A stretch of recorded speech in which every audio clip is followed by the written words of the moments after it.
এই মাদ্রাসাকে পুনর্জীবিত করার জন্য পাগড়ি আছে, পাঞ্জাবি আছে, লম্বা নামাজ পড়ে না, এই মাদ্রাসার অবস্থা হয়েছে, এই মাদ্রাসার অবস্থা হয়েছে।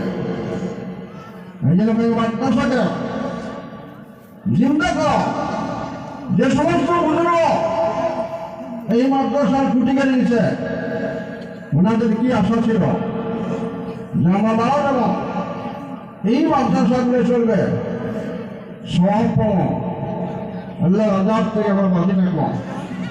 আমরা পাবলিক 1 টাকা 2 টাকা 100 200 করে ধান দিয়ে চলে দেয় ফলো করে নাজাতের জন্য, ফলো করে যেটা আল্লাহ জাহান্নামে না যায়। কিন্তু আজকে দেখা যায় চালা হয় মাদ্রাসা পড়া নাই, মাদ্রাসা ছাত্র নাই।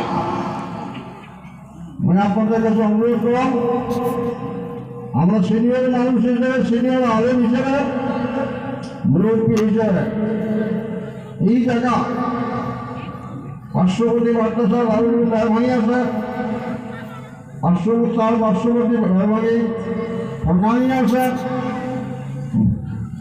মাদ্রাসা পূর্ণ দেওয়ার জন্য ছাত্র দেন এবং ওস্তাদগুলা কেয়ার করে লক্ষ্য দেন যে ওস্তাদ খালি কালেকশন করবে না, পড়া পারবে, এটা লক্ষ্য দেওয়ার ব্যাপার।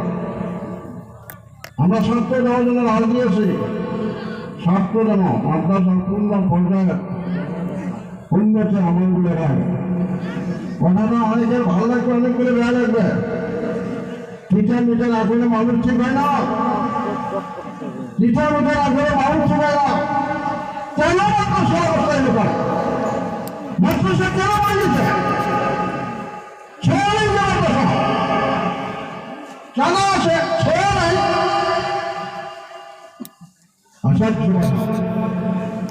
এটা পাবলিকে কর, মঙ্গল শিক্ষক বলব, মঙ্গল কমিটি বলব, বেশ টাকা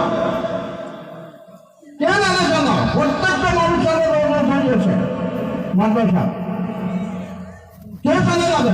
মেয়ে মানুষের চলে যাবে, পর্দার আওয়াজ হয়ে যাবে।